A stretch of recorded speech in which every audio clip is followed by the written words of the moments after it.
Hello बच्चों, this is बायोवेदिका channel और मैं आपकी एडुकेटर वैष्णवी। बच्चों, आज हम पढ़ने वाले हैं मेगास्पोरोजेनेसिस, गुरु बीजाणु जनन, और साथ में पढ़ेंगे एम्ब्रियो सैक कैसे डेवलप हो रहा है, डेवलपमेंट ऑफ एम्ब्रियो सैक, भ्रूण कोश का विकास। ठीक है बच्चों, तो चलिए देखो बच्चों, जैसे कि यहाँ लिखा है जेनेसिस, मेगास्पोरोजेनेसिस। अब जेनेसिस टर्म हम यूज करते हैं किसी भी चीज के बनने के लिए, फॉर्मेशन। जब कोई चीज बनती है तो उसके लिए हम शब्द यूज करते हैं जेनेसिस। ठीक है, और यहाँ पे क्या बन रहा है, मेगास्पोर बन रहा है। तो मेगास्पोर के बनने की जो प्रोसेस है उसे हम क्या कहेंगे बच्चों, मेगास्पोरोजेनेसिस। ठीक है, मेगास्पोरोजेनेसिस। देखिए, जो मेगास्पोरोजेनेसिस है इसमें क्या होता है, एक मेगास्पोर मदर सेल, गुरु बीजाणु जनन मातृ कोशिका, जो कैसी होती है, डिप्लॉइड, यानी इसमें क्रोमोसोम की संख्या कितनी होगी, 2n नंबर ऑफ गुणसूत्र होंगे। इसमें क्या होगा बच्चों, मियोसिस होगा। क्या होगा, मियोसिस होगा, अर्धसूत्री विभाजन। और अर्धसूत्री विभाजन के बाद अगुणित यानी हैप्लॉइड मेगास्पोर, गुरु बीजाणुओं का फॉर्मेशन होगा। इसको हम क्या कहेंगे, इस प्रोसेस को हम कहेंगे मेगास्पोरोजेनेसिस, गुरु बीजाणु जनन। डिप्लॉइड मेगास्पोर मदर सेल से, द्विगुणित मेगास्पोर मदर सेल से क्या बन रहा है, अगुणित हैप्लॉइड मेगास्पोर या गुरु बीजाणु बन रहा है अर्धसूत्री विभाजन यानी मियोसिस के बाद। तो इसे हम क्या कहेंगे, गुरु बीजाणु जनन या मेगास्पोरोजेनेसिस। ठीक है बच्चों, यहाँ देखिए, process of formation of megaspore from megaspore mother cell is called megasporogenesis. द्विगुणित गुरु बीजाणु मातृ कोशिकाओं से अर्धसूत्री विभाजन के बाद अगुणित गुरु बीजाणुओं के बनने की प्रक्रिया को गुरु बीजाणु जनन कहते हैं। ठीक है बच्चों, process of formation of megaspore. Megaspore कैसे हैं, गुरु बीजाणु हैप्लॉइड हैं, अगुणित, और किससे बन रहे हैं, मेगास्पोर मदर सेल, गुरु बीजाणु मातृ कोशिका से। ये गुरु बीजाणु मातृ कोशिका कैसी है बच्चों, द्विगुणित, डिप्लॉइड है, और क्या बना रही है, हैप्लॉइड मेगास्पोर बना रही है मियोसिस के बाद। ठीक है बच्चों, आपको पता है मियोसिस से ही क्या बनते हैं, युग्मक जो बनते हैं वो मियोसिस से ही बनते हैं।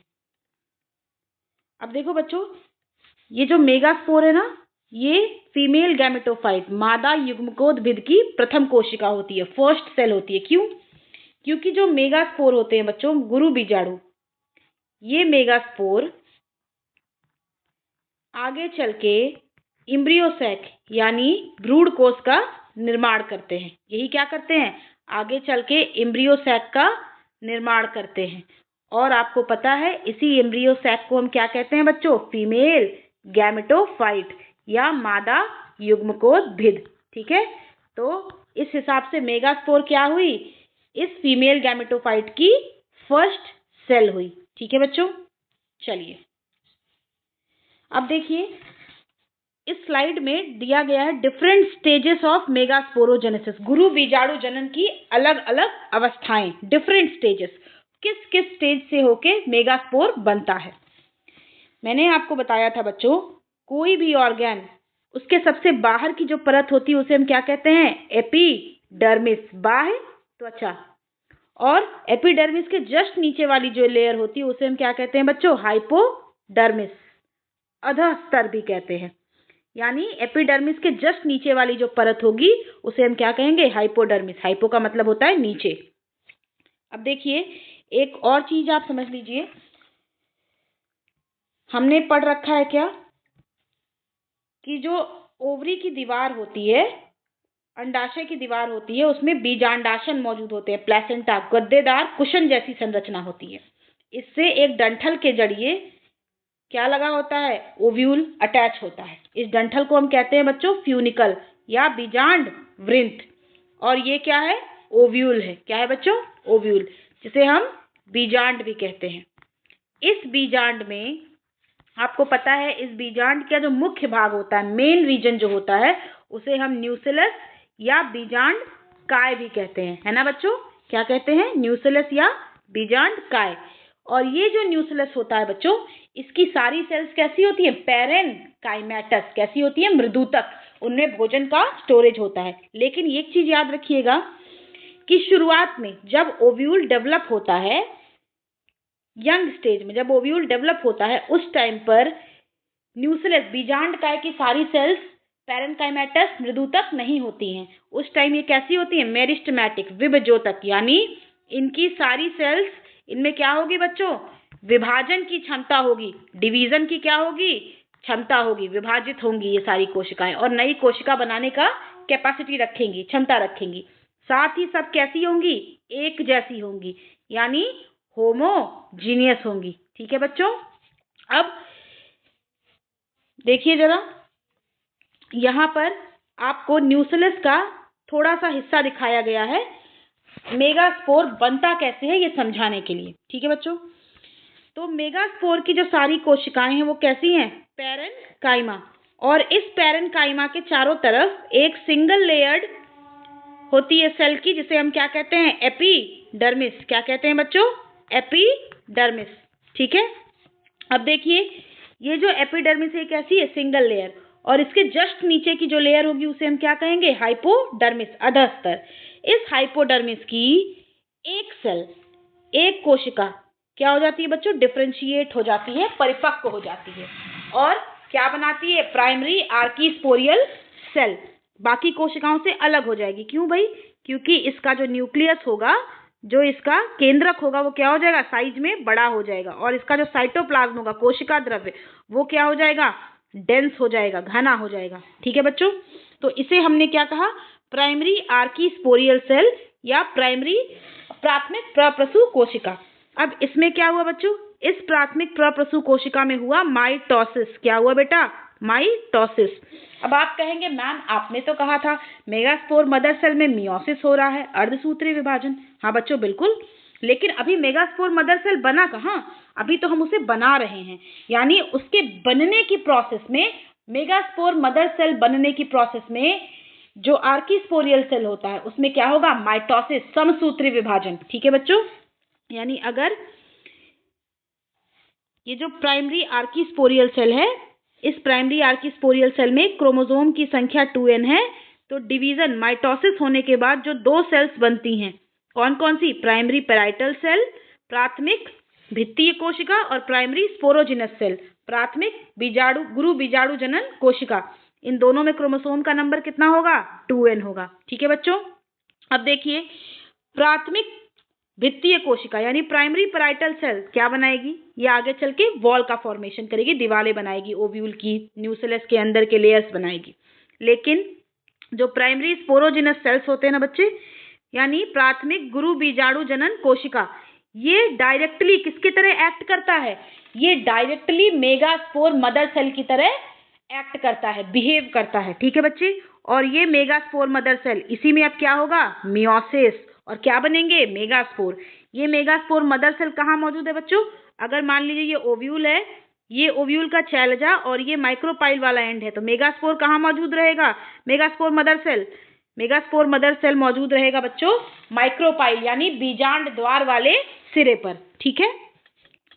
अब देखिए, ये जो मेगास्पोर मदर सेल है बच्चों, इसमें क्या हो जाएगा? मियोसिस, अर्धसूत्री विभाजन। मैंने आपको बताया था ना, एमएमसी मेगास्पोर मदर सेल में मियोसिस हो रहा है। और मियोसिस, अर्धसूत्री विभाजन में क्या होता है? क्रोमोसोम की जो संख्या होती है वो आधी हो जाती है, इसीलिए हम इसे रिडक्शन डिवीजन भी कहते हैं, है ना। और मियोसिस के बाद मेगास्पोर मदर सेल कैसी थी बच्चों? 2n थी ना, डिप्लॉइड थी, द्विगुणित थी। इसने क्या बनाया? इसने बनाए 4 हैप्लॉइड मेगास्पोर, अगुणित गुरु बीजाणु। ठीक है। और ये सारे मेगास्पोर कैसे अरेंज है? देखो, एक सीधी लाइन में अरेंज है ना, एक सीधी लाइन में सारे मेगास्पोर अरेंज है, एक के नीचे एक, दिख रहे हैं ना।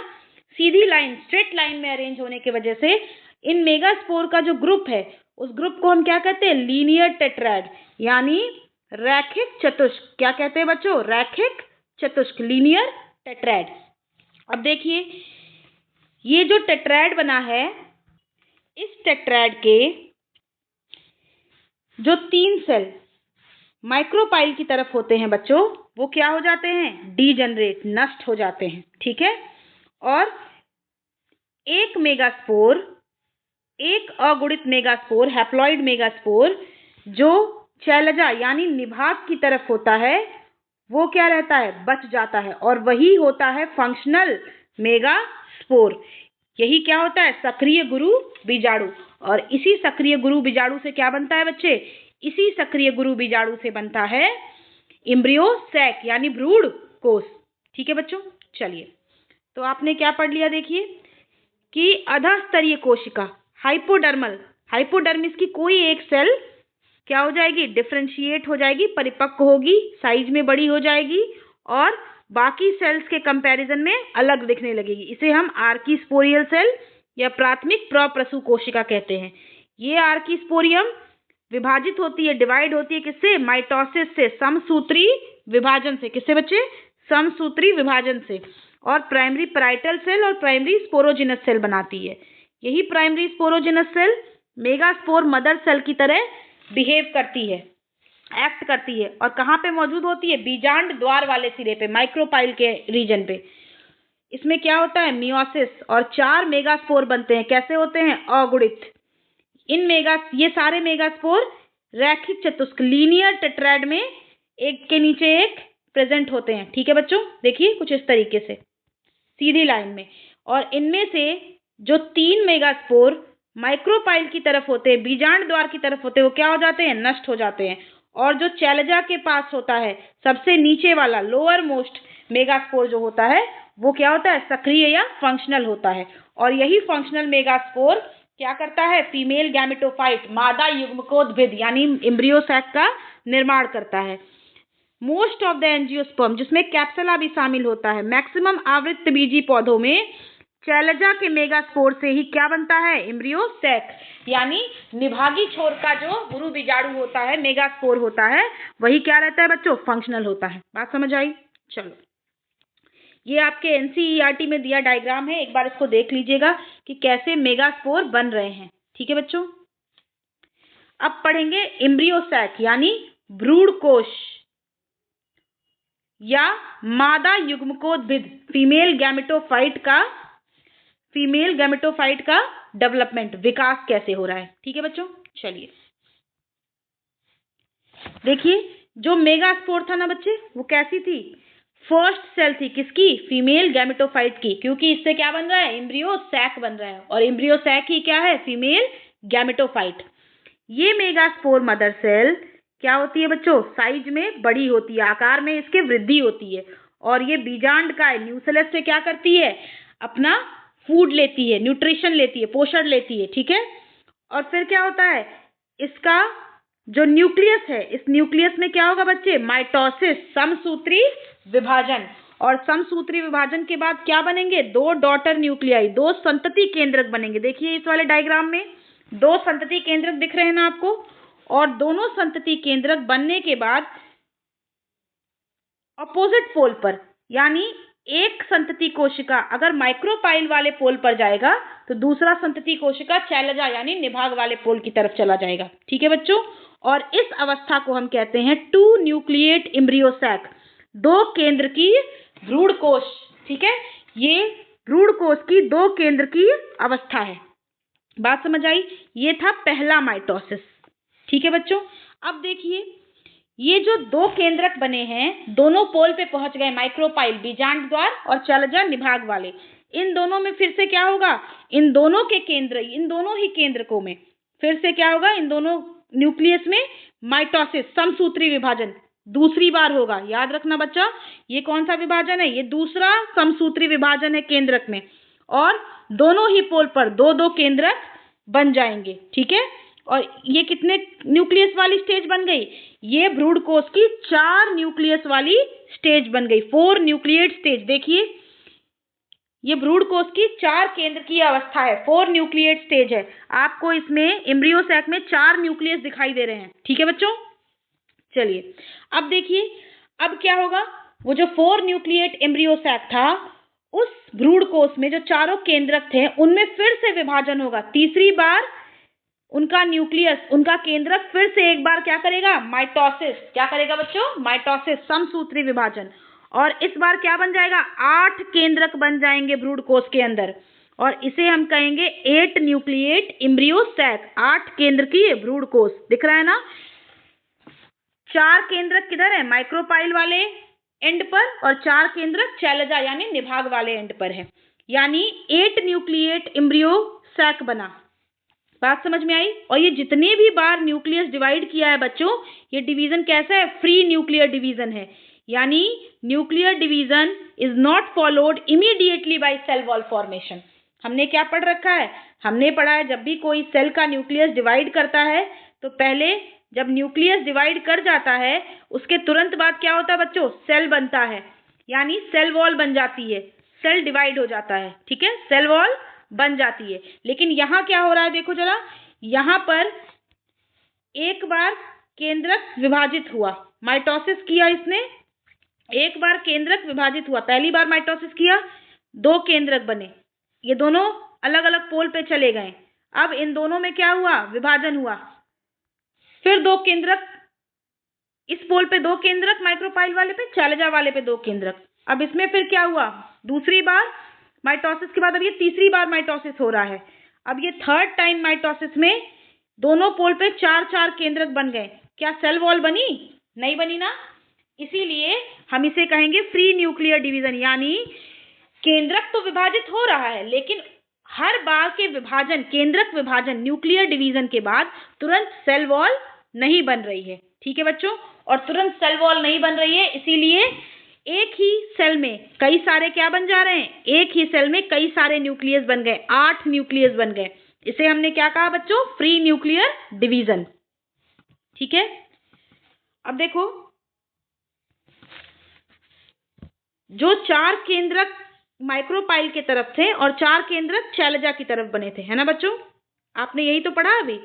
इसमें से क्या होगा, देखिए, इसमें से माइक्रोपाइल वाले पर से एक केंद्रक, एक न्यूक्लियस, और शैलजा वाले पर से एक न्यूक्लियस कहाँ आ जाएंगे, सेंटर में।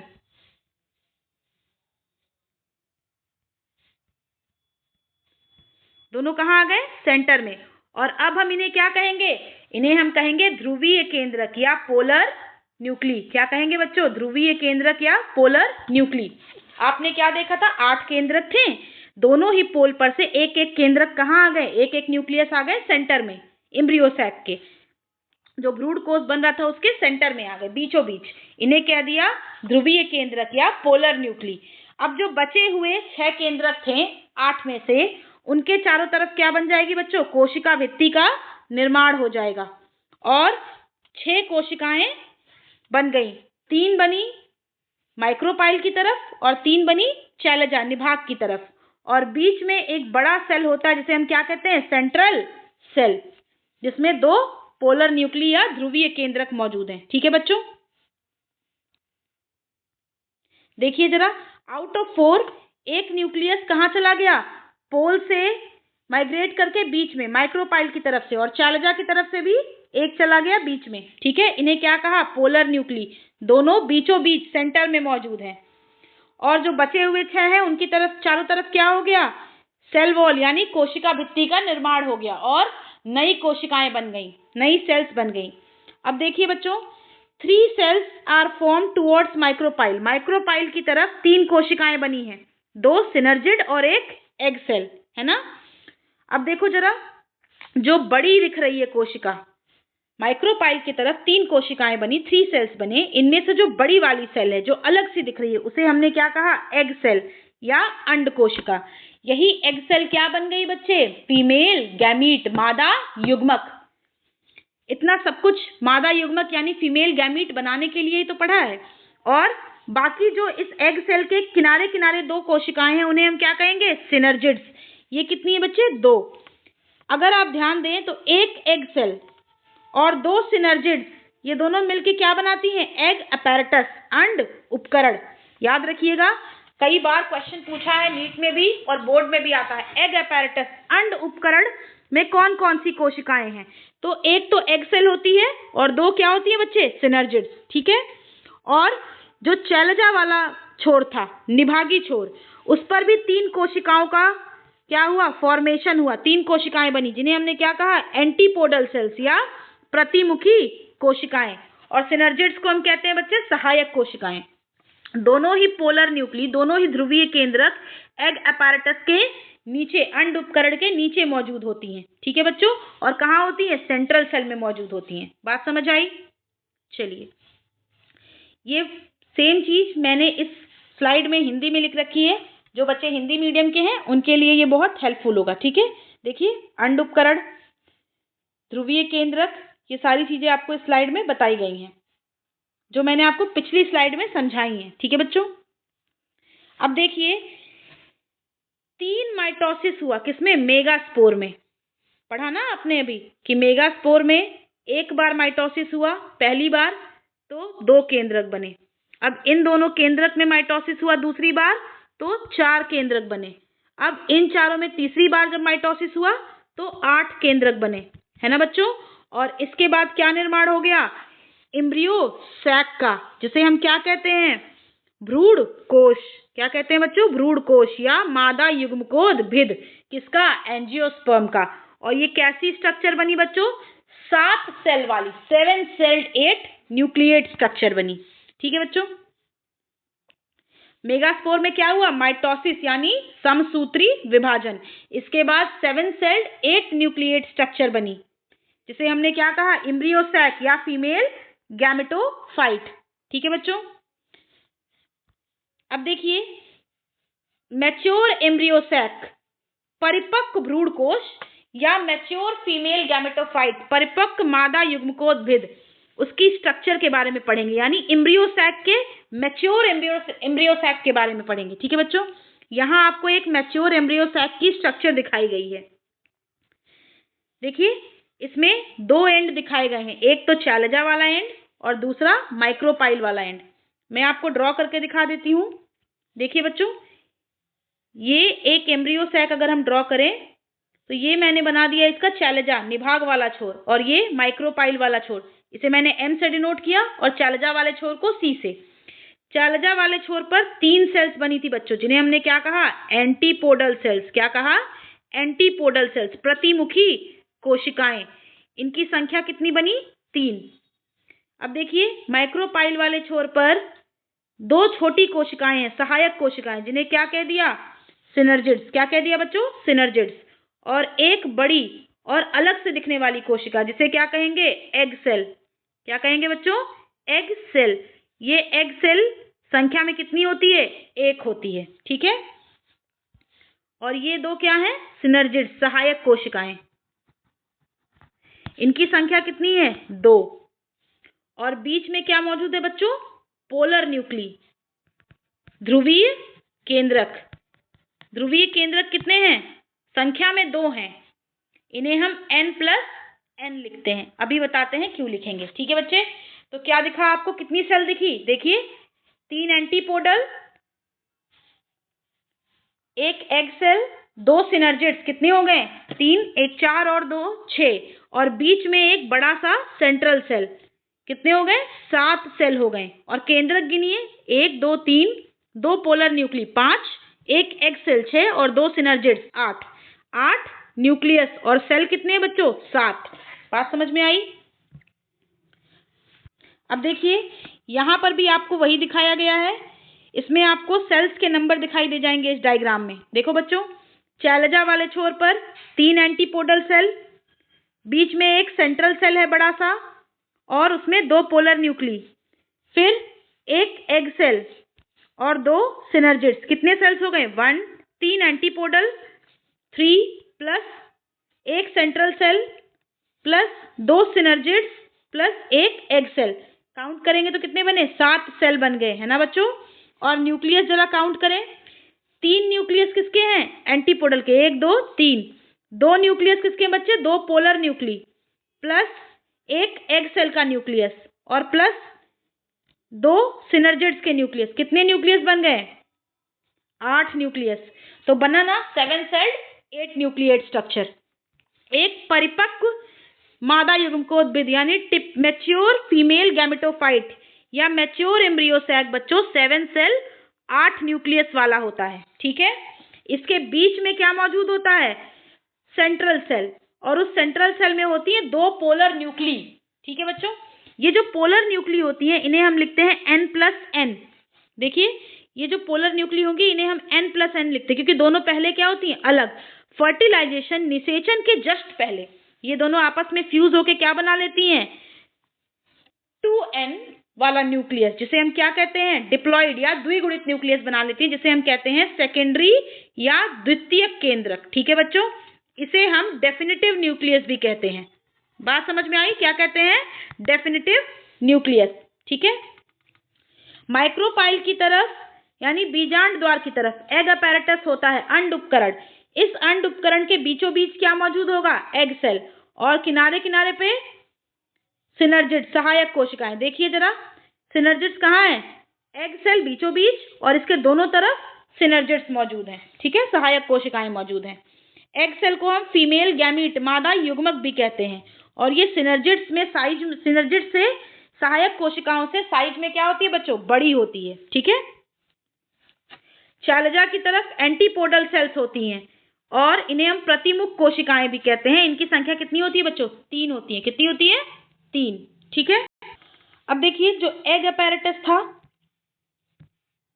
यहाँ आइए इस डायग्राम पे, जो एग अपैरेटस था, देखिए एग सेल और सिनर्जिड्स, इनको मिला के, एक एग सेल और 2 सिनर्जिड्स, इन्हें मिला के हम क्या कहेंगे, एग अपैरेटस या अंड उपकरण।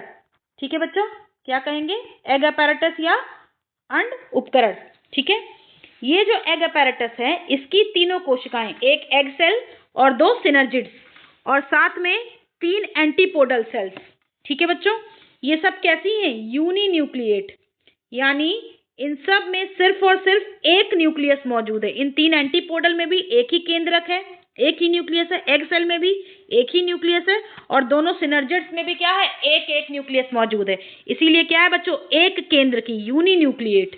ठीक है, और कैसी होती है ये सब कैसी है, हैप्लॉइड। एंटीपोडल की तीनों कोशिकाएं कैसी हैं बच्चों, हैप्लॉइड हैं।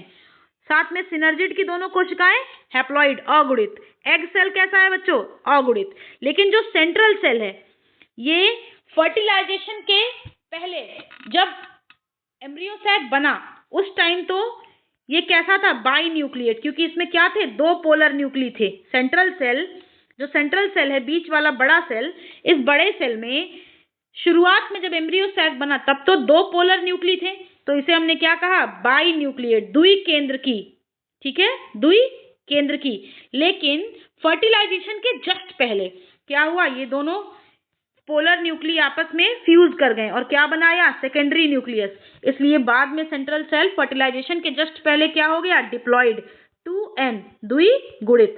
ठीक है बच्चों, अब देखिए ये जो एम्ब्रियो सैक हमने पढ़ा, ये embryo sac polygonal type of embryo sac है। क्यों, क्योंकि स्ट्रासबर्गर नाम के वैज्ञानिक ने इसे पॉलीगोनम प्लांट में खोजा था। ठीक है, और ये जो polygonum type of embryo sac है बच्चा, ये भ्रूणकोश एक गुरु बीजाणु यानी एक मेगास्पोर से डेवलप होता है। ऐसा एम्ब्रियो सैक जो सिर्फ एक मेगास्पोर से डेवलप हो जाए, विकसित हो जाए, एक गुरु बीजाणु से विकसित हो जाए, उसे हम क्या कहते हैं, मोनोस्पोरिक या एक बीजाणुक भ्रूणकोश।